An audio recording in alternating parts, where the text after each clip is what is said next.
In the headlines, Nigerian Army hands over 350 rescued terrorist victims to Borno State government. Retired police officers protest over unpaid pensions in Abuja.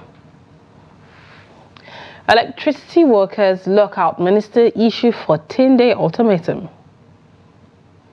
And on the foreign scene, Iranians pay last respect to President Raisi.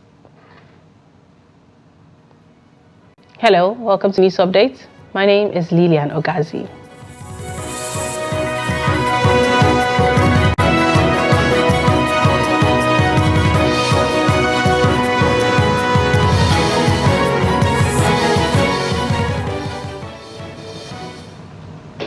And now to the news. The Nigerian Army has handed 350 rescued victims to the Borno State government at the Melmari cantonment in Maiduguri. The civilians were recently rescued jointly with other security agencies and troops of Operation Hadinkai after 10 years of abduction by the dreaded Boko Haram terrorists in Sambisa Forest. During the handover ceremony, the theater commander of Operation Hadinkai, represented by Major General Kenneth Chibu, attributed the success of the operation to international partners and support of the Borno State government, adding that it will continue remarkable records in the fight against terrorism in the Northeast region. The people we are about to hand over today, totaling 350, 6 adult males, 135 females, 209 children were found in the Sambisa forest. This effort is a demonstration of the professionalism exhibited by the Joint Task Force. We do not join innocent people as this. We don't join them in the battle. The Joint Task Force, under the able leadership of Major General W. Shaibu, has remained resolute to the accomplishment of its mandate, which is the return of normalcy and restoration of socio-economic activities across the northeast region of Nigeria. It's a usual process for us to receive vulnerable women from the Nigerian Army and took them to Bulunkutu for MHPSS and proper documentation. Then after they were trained in virus case acquisition, we traced their family and reintegrate them to their communities and family.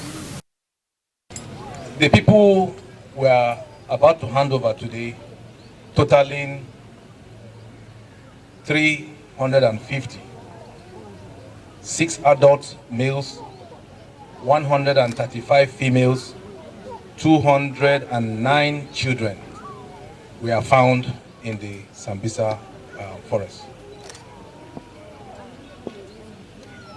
This effort is a demonstration of the professionalism exhibited by the Joint Task Force. We do not join innocent people as this. We don't join them in the battle.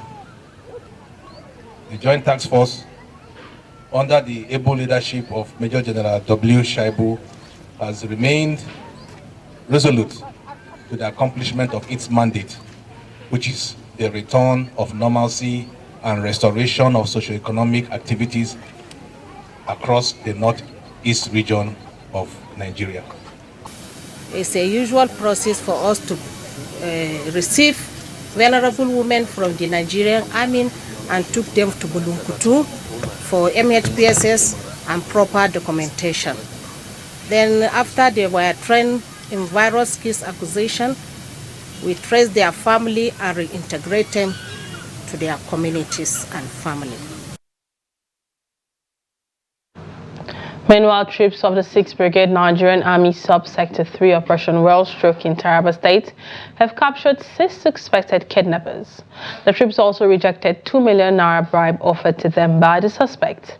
The Assistant Director, Army Public Relations Officer 6th Brigade Jalingo, Lieutenant Oni Olubunde, said in a release that the suspects were arrested at Chinkai village and Sarkin Kudwi village in Wukari and Ibi local government areas of the state 2 days ago. He said the troops working on a tip-off succeeded in the arrest of 3 suspects who also offered a bribe of 2 million naira for their release, which the troops rejected. He said the suspects have also been linked to numerous high-profile abductions in the region, targeting both locals and foreigners for ransom, and have long been under the surveillance of security agencies.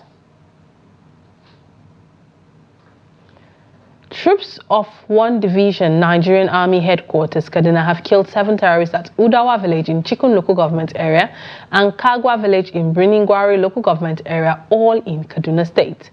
According to a statement by the Acting Deputy Director of Army Public Relations, Lieutenant Colonel Musa Yahaya, the troops deployed to blocking position at Udawa carried out a fighting patrol along the Udawa-Kurube road on Sunday, and during an encounter with the terrorists, successfully neutralized 5 of the criminal elements.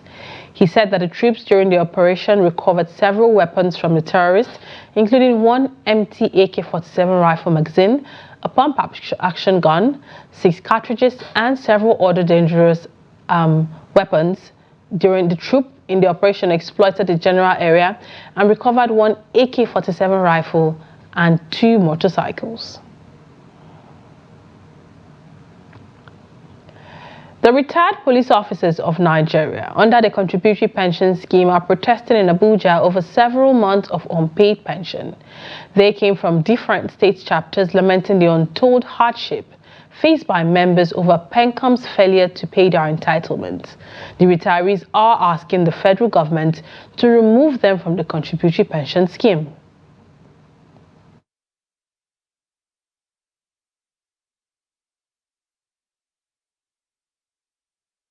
Meanwhile, the National Union of Electricity Employees and Senior Staff Association of Electricity and Allied Companies stopped business activities at the headquarters of the Federal Ministry of Power in Abuja. Members of NUEE and SSA-EAC also locked out the Minister of Power, Adebayo Adelabu, and other workers of the ministry, stopping access to Powerhouse building in the Maitama district of Abuja.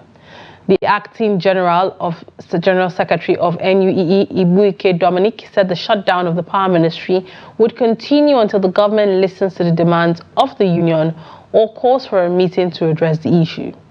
They accused the minister that since he assumed office a year ago, the ministry and NERC have been running the sector without recourse to critical stakeholders in the power industry. This was as the Nigerian Labour Congress and Trade Union Congress on Monday gave the federal government a deadline of May 31st, 2024 to reverse the hike in electricity tariff. The unions took the decision at the end of a jointly held National Executive Council meeting. The Academic Staff Union of Universities, ASU, has warned federal government to fulfill on its demand earlier agreed upon or face another strike action in the country. The union official and members of ASU, Abubakar Tafawa Balewa University, Bauchi, gave the warning during a peaceful protest demanding federal government to fulfill 8 demands to improve the working conditions of their members on Tuesday in Bauchi. Speaking with journalists during the protest, Vice Chairperson of ASU in Bauchi, Mohammed, said the union has on negotiation with the government for over 15 years and reached agreement on 8 issues, but the government failed to fulfill its part. The protesters withholding various placards with inscriptions like "Government, avoid another strike," "Release our withheld salaries," "Pay our promotion arrears," "Pay earned economic allowance," amongst other inscriptions. Now moving over to Kano State, where the State House of Assembly has resolved to amend the state emir's deposition and appointment law. Majority Leader and member representing Dala constituency Hussein Dala moved the motion during plenary on Tuesday. There have been calls for the reinstatement of deposed 14th Emir Sanusi, largely by Kwankwasia supporters in the state. who also want the newly created Emirate of Bichi, Gaya, Rano and Karaye dissolved. There are, however, groups opposed to the dissolution of the new Emirate. APC stakeholders in the Northwest convened in Kaduna to discuss issues affecting the party and chart a way forward. The dignitaries at the stakeholders meeting commended President Bola Tinubu for his effort and emphasized the need to address the security and economic challenges bedeviling the Northwest zone. Trust TV Bello Musa has more. APC stakeholders in the Northwest convened in Kaduna to discuss issues affecting the party and chart a way forward. The dignitaries at the stakeholders meeting commended President Bola Tinubu for his effort and emphasized the need to address the security and economic challenges bedeviling the Northwest zone. The stakeholders meeting came at a time when the party is facing internal crisis in the region. House Governor Senator Obasani highlighted the importance of strengthening the party by addressing issues that could create disunity. If we are all committed to the goals and objectives of our party, we will be prepared to subjugate our personal interest to interests of the collective. Amidst the myriad economic and security challenges in the region, Katsina State Governor Dikorada charged the National Assembly members from the Northwest to pursue the realization of the Northwest Development Commission. Governor Rada emphasized the importance of this initiative to address the region's pressing issues and foster development. We would like to commend the National Assembly members, especially in their pursuit for the Northwest Commission, which has seen the light of the day in the Senate, and we believe that it will be passed by the National Assembly. We urge you all to put more effort and to tell you that the governors of the Northwest are in full support of what we are pursuing. The Minister of Budget Planning, Atiku Bagudu, also spoke on behalf of the ministers from the Northwest. He highlighted the government's commitment to addressing the region's economic and security challenges, emphasizing the need for cohesive effort to ensure sustainable development. All of us ministers in the cabinet have a pride of place in the government. We are given due recognition, due attention, due prominence by Mr. President, and we are confident that with your support we will continue to do more to support him so that we overcome the challenges that our country and our nation is faced with. The Speaker of the House of Representatives, Tajuddin Abbas, and the National Chairman of the APC, Abdullahi Umar Ganduje, highlighted the security challenges in the country as well as the need for constitutional amendments. Is the issue of constitutional amendments, which I'm sure our invited guests here are aware we have kick-started the process for this particular dispensation. This is an opportunity for this zone to sit down and articulate its own needs, its own priorities, areas that we need to constitutionally amend. Our forests are only forests to us, they are cities to bandits. So we must find out a practical solution to this problem. We must protect our forest.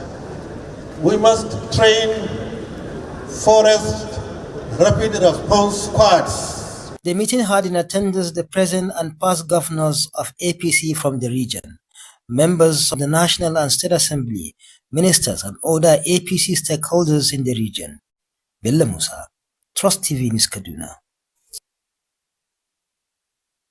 This is news update coming to you from Trust TV. Coming up, Benue residents blame rising cases of child abuse on ignorance and poverty. More news when we return Tuesday. You're welcome back. If you're just joining us, this is news updates coming to you from Trust TV. Let's take a look at our top stories again. Nigeria Army hands over 350 rescued terrorist victims to Borno State government. Retired police officers protest over unpaid pensions in Abuja. Now moving on, the United Bank for Africa PLC on Monday kicked off activities marking the 75th anniversary of the bank, reiterating its commitment to supporting the growth of African economies through its interventions in various sectors across the 20 countries it operates. Group Managing Director of the United Bank for Africa, Olivia Aluwoba, who spoke during the World Press Conference to herald a year-long program to mark the 75th anniversary of the bank's establishment, said the bank is deploying digital innovations to bring more African into the financial system. The report.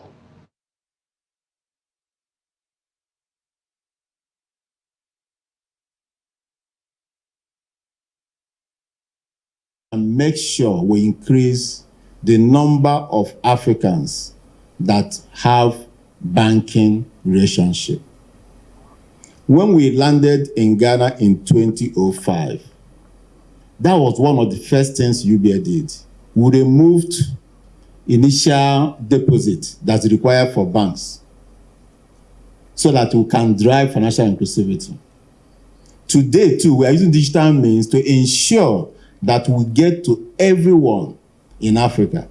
It is important that everyone in Africa has a banking account, and that would support management of the economy in a better way. So UBA is the forefront of driving financial inclusivity in Africa and all the countries where we play. Thank you. It's about the business that we do. And SME being an important area of our business is a key focus for us to grow and impact lives and businesses in Africa. Right? Now, aside from this, we've also gone into partnership with various DFIs, Afrexim being one of them, African Growth Fund. So a number of DFIs are also coming by way of financing some of those schemes, as well as providing mitigants to the risks that may be in those areas. So largely, the funding is not a major issue and has no relationship to our capitalization program in Nigeria. Mind you, it's not only for Nigeria, it's for across Africa. Thank you very much. UBA has done in terms of technology is to empower customers on self-service. We have over 20 of our services on self-service, and on terms of our technology too, you agree with me that UBA stability and stability and also customers knowing what to use at the right time is one of our core deliverable in UBA. So what we have done across Africa is to ensure that we have that technology that connects one country to another.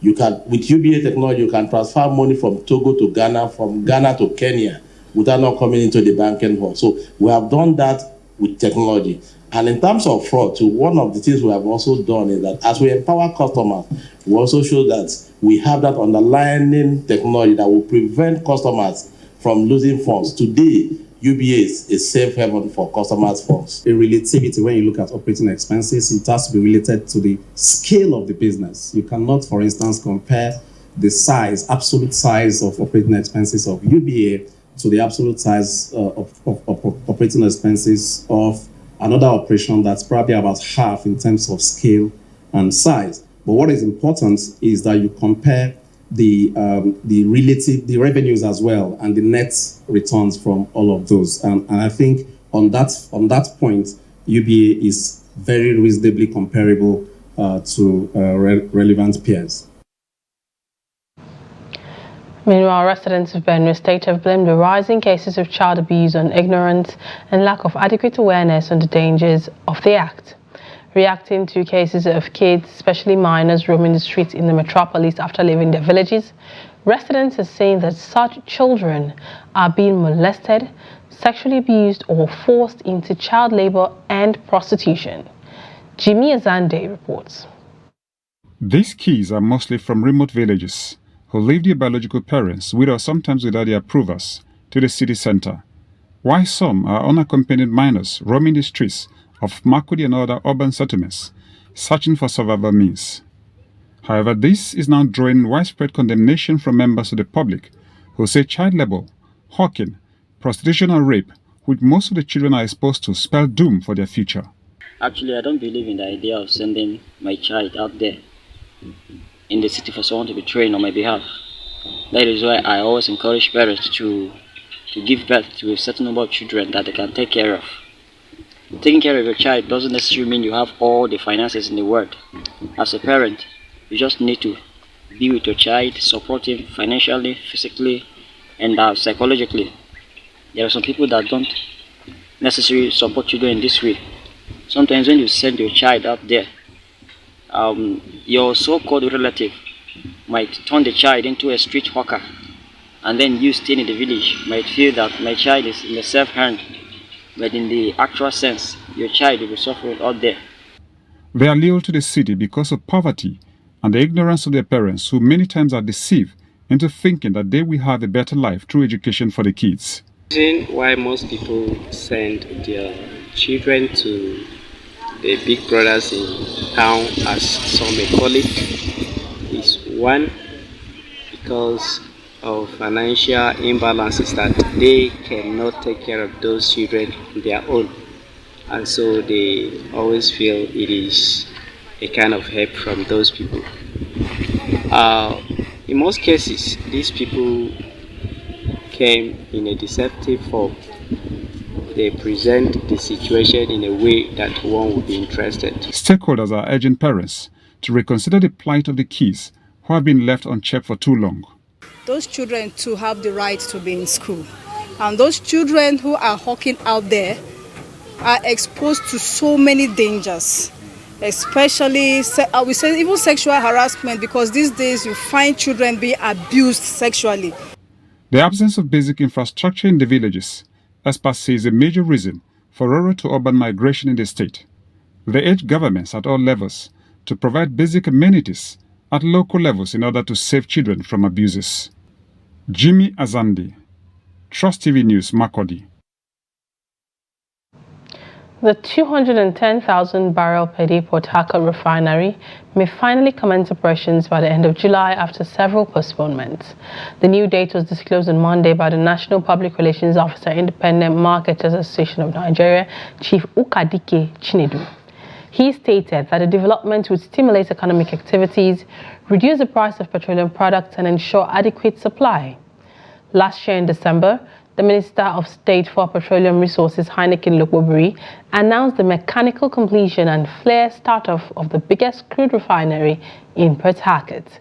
The refiners comprise 2 units, with the old plant having a refined capacity of 60,000 barrels per day, and the new plant has 150,000 barrels per day. And now to the foreign scene, tens of thousands of Iranians gathered on Tuesday to mourn President Ibrahim Raisi and 7 members of his entourage who were killed in a helicopter crash on a fog-shrouded mountainside in the northwest. Waving Iranian flags and portraits of the late president, mourners set off from a central square in the northwestern city of Tabriz, where Raisi was headed when his helicopter crashed on Sunday. They walked behind Lori, carrying the coffins of Raisi and his 7 aides. Condolence messages flooded from Iran's allies around the region, including the Syrian government, Palestinian militant group Hamas, and Lebanese militant group Hezbollah. Raisi succeeded the moderate Hassan Rouhani at a time when the economy was battered by U.S. sanctions imposed over Iran's nuclear activity.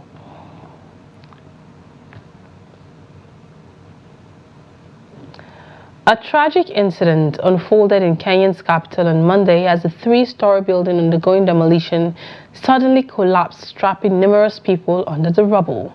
The building, located in a densely populated area of Nairobi, came down unexpectedly while people were inside retrieving their belongings.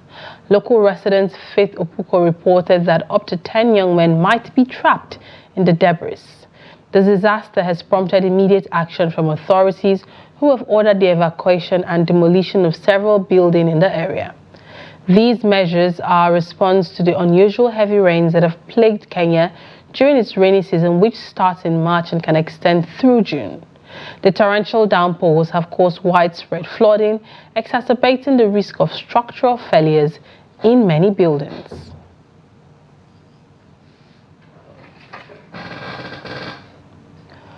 Well, with that, we've come to the end of news updates. For more news, programs, and documentaries, do well to follow us across all our social media platforms. I am Lilian Ogazi. Thanks for watching, and bye for now.